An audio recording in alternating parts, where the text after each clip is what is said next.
sir. Tonight, the breaking news as we come on the air, the Jeffrey Epstein bill now ready for the president's signature. The question tonight, when will he sign it? Following the near unanimous vote in Congress. Tonight, Republican senators say this shouldn't take long.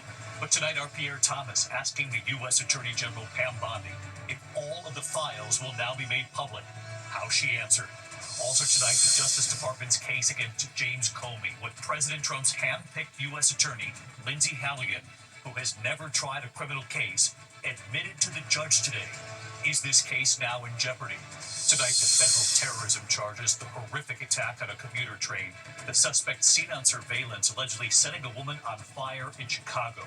We do have news on her condition tonight. This evening, that teenager found dead on a cruise ship. A source now says her body was found under a bed, wrapped in a blanket and under a life vest. Is one of her step-siblings under scrutiny? Tonight, the U.S. military buildup off Venezuela. Newly released images of U.S. Marines conducting training missions, including live-fire exercises.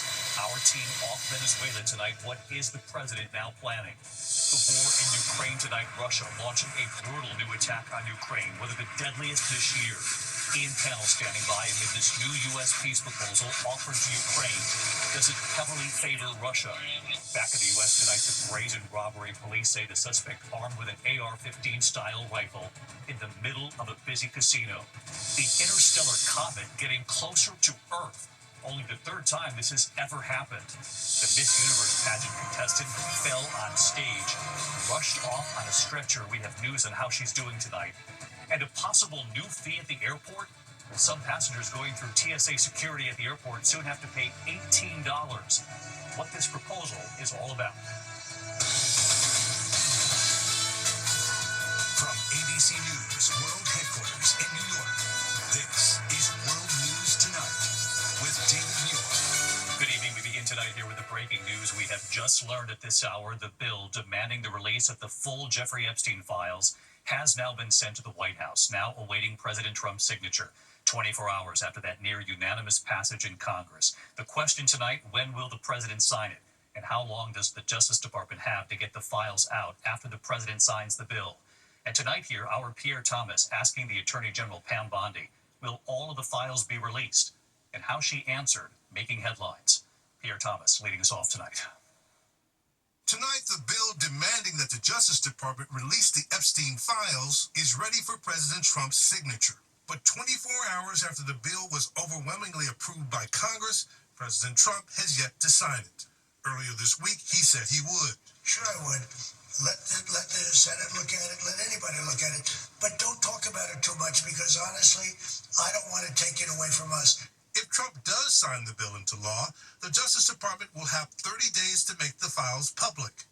Tonight, some Republican senators saying it shouldn't take that long. This shouldn't be a new issue, so they should be ready to go. I hope they release them immediately.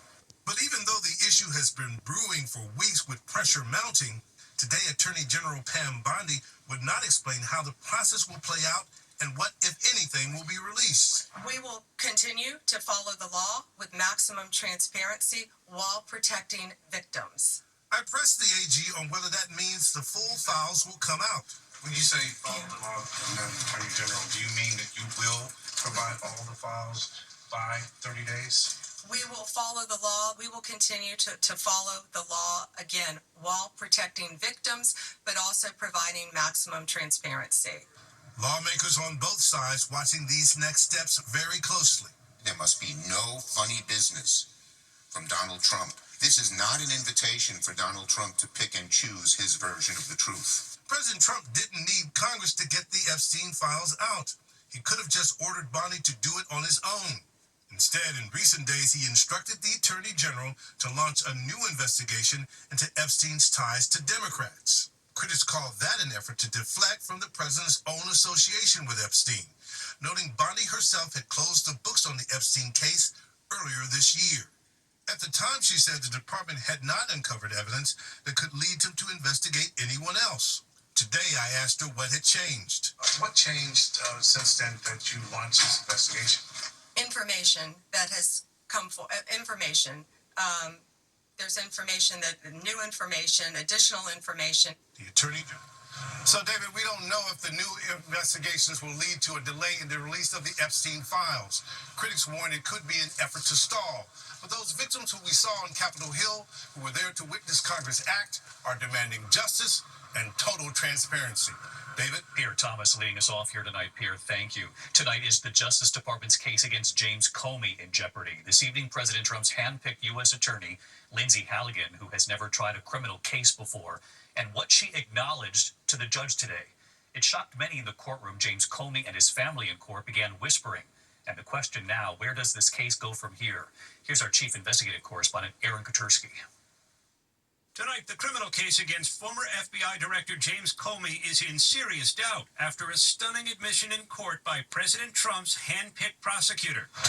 Lindsay Halligan has never tried a criminal case. Today, the judge put her on the spot, and she admitted she did not show the full grand jury the final version of the indictment before the four persons signed it. The disclosure shocked the courtroom into silence. Comey and his family began whispering, and his attorney called for the case to be thrown out. Trump installed Halligan after he forced out her predecessor, who determined there was not enough evidence to charge Comey. Sources told ABC News career prosecutors documented the conclusion in a memo. Today, when the judge asked about that memo, Halligan's partner said Deputy Attorney General Todd Blanche ordered him not to discuss it. I stand by what the testimony you summarized. Comey has pleaded not guilty to charges he misled the Senate Judiciary Committee when he denied authorizing leaks to the press. I have great confidence in the federal judicial system, and I'm innocent. So let's have a trial. Comey was indicted days after President Trump publicly urged his attorney general to pursue charges against his political enemies, demanding justice must be served now. Comey's attorneys seizing on that post in court, arguing the case is vindictive. It is effectively an admission that this is a political prosecution. But today, prosecutors insisted Halligan brought the case on her own, telling the judge Ms. Halligan was not a puppet. The judge is now weighing the actions of this prosecutor, David, who lacks criminal experience and who acknowledged she never showed the full grand jury the final copy of the indictment. There are more written arguments to come, but tonight, David, the case against James Comey seems to be hanging by a thread.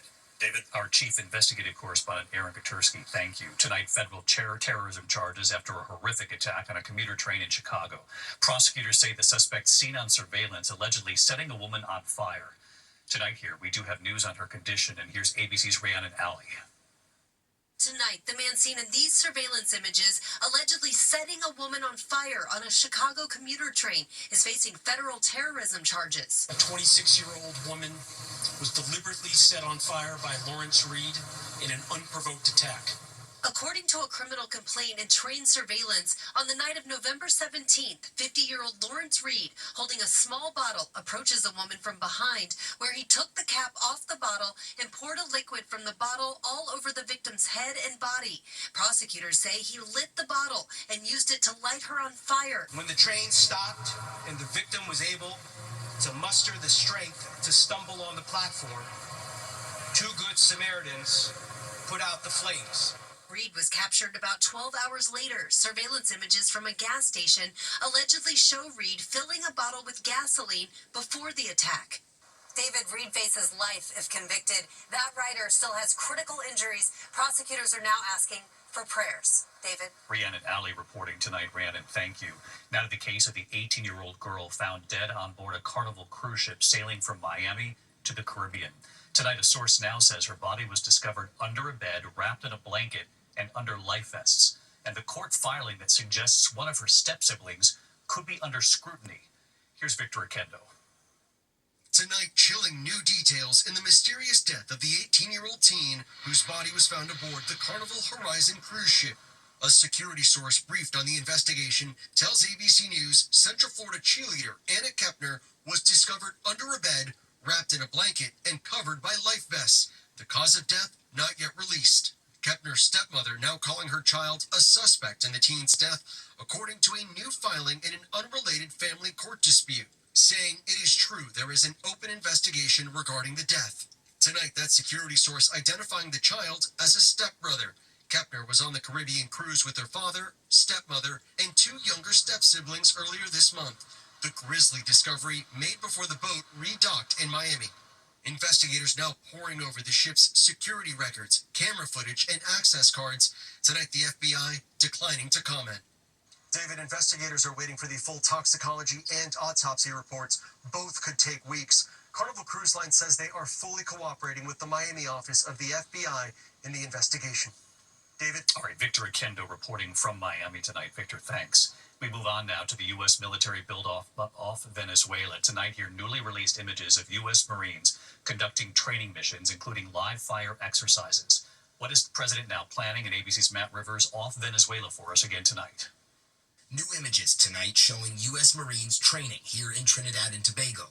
Multiple Osprey aircraft carrying out joint exercises with the local military as the U.S. ramps up pressure on Venezuela. For weeks, Marines from the same unit conducting live fire training operations across the Caribbean. Harrier fighter jets bombing targets. It comes as the New York Times reports President Trump signed off on additional covert CIA operations inside Venezuela that could lay the groundwork for a bigger military campaign, citing multiple people briefed on the matter. The president saying this week he is not ruling out putting U.S. troops on the ground in Venezuela. I don't rule out anything. We just have to take care of Venezuela. The Times also reporting Trump authorized a new round of back-channel negotiations with Venezuela's president Nicolás Maduro, who reportedly offered to step down after a few years, but the White House rejected that plan.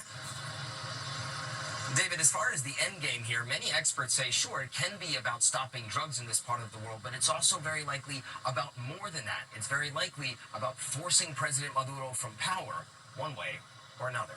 David? Matt Rivers off Venezuela again tonight for us. Matt, thank you. Now to the war in Ukraine. Tonight, Russia has launched a brutal new attack on Ukraine, one of the deadliest this year. And it all comes as a new U.S. peace proposal has been presented to Ukraine. Some say this proposal heavily favors Russia. Our chief foreign correspondent, Ian Powell, with the images coming in tonight. Ian. Yeah, David, this was one of the deadliest attacks this year. This residential apartment block in the west of the country taking a direct hit, killing at least 25 people, including 3 children, dozens wounded. Incredibly, one man pulled out alive after hours trapped beneath the rubble. And amidst the bombardment, senior U.S. military officials now in Kyiv to try to restart peace talks. A U.S. plan presented to Ukraine includes reducing its military, Russia keeping all the land it's taken, and a demilitarized zone. But honestly, this largely reflects Russia's position, not Ukraine's, and it seems unlikely to go anyway towards fulfilling Donald Trump's promise of ending this war quickly. David? All right, Ian Panel with us here tonight as well. Ian, thanks. Tonight, former Olympic snowboarder Ryan Wedding facing new charges in the federal drug trafficking case against him. The Justice Department now accusing him of ordering the killing of a witness set to testify against him. The Canadian athlete allegedly running an organization distributing massive amounts of cocaine in Canada and in the U.S. He is currently on the FBI's 10 most wanted fugitives list. Tonight to the economy, and we have learned in a rare move the federal government canceling the monthly jobs report for October. The Bureau of Labor Statistics says there is not enough data to calculate the unemployment rate because of the record-long 43-day government shutdown. The November report will be delayed. They say it will include partial data from October. Those reports, of course, critical in analyzing the U.S. economy and determining federal interest rates. When we come back tonight, the desperate search for a missing college professor last seen on an island in the Northeast. The urgent manhunt in Las Vegas, the brazen robbery. Police say the suspect armed with an AR-15 style rifle right in the middle of a busy casino. And a possible new fee at the airport. Well, some passengers going through TSA security at the airport soon have to pay $18. What this proposal is all about. In the images tonight, the Miss Universe pageant contestant who fell on stage rushed off on a stretcher. More in a moment here.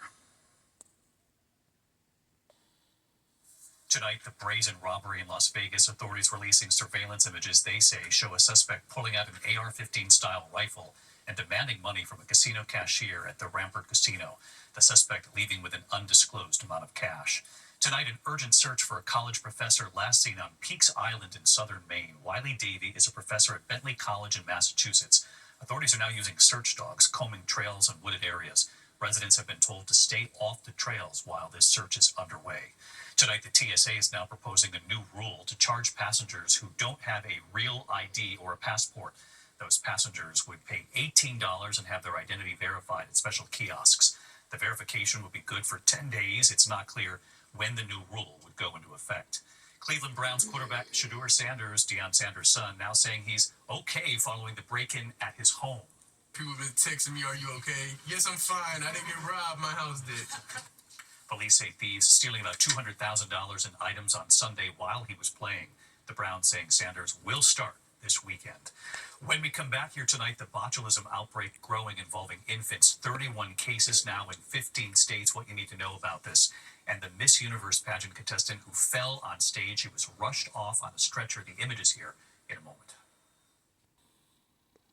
To the index of other news tonight, the botulism outbreak that may be linked to a popular baby formula that's been recalled is now growing tonight. At least 31 cases now in 15 states. All of the infants had consumed By Heart Whole Nutrition baby formula. According to the FDA tonight, it has received report that some of this recalled product is still on store shelves, so we have much more on our website for you if you're concerned. A Miss Universe pageant contestant was rushed to the hospital after falling off the stage. Miss Jamaica, Gabrielle Henry, missing a step right there during the evening gown competition in Thailand. Pageant organizers say she didn't break any bones and is expected to recover. Of course, that is good news tonight. Illinois Governor J.B. Pritzker was welcomed by Pope Leo, of course, a proud Chicago native at the Vatican. Pritzker presenting the Pope with an invitation to visit his hometown and a 4-pack of beer from Chicago he labeled De Pope.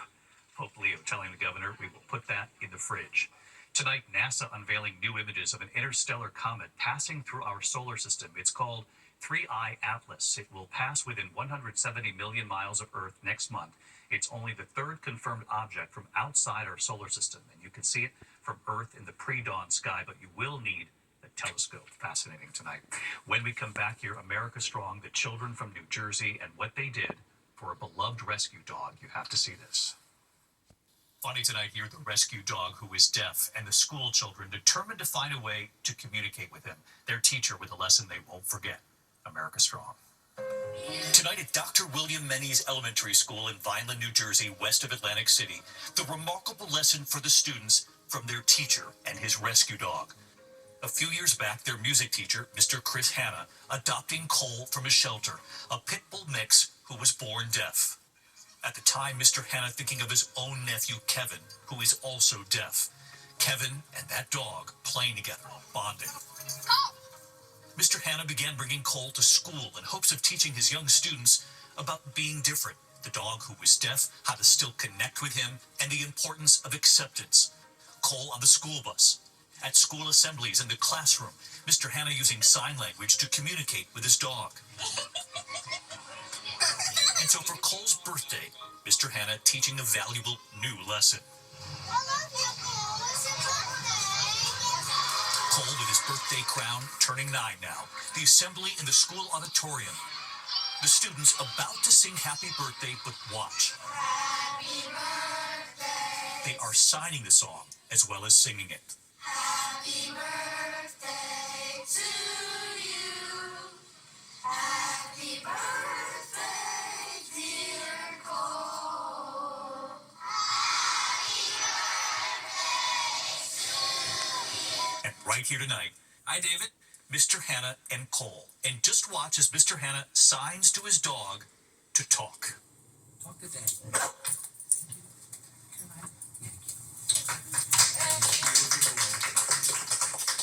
Tonight, Mr. Hanna had his message. He really does an incredible job teaching our students about how to be different, be who they truly are, and that a disability is not an inability.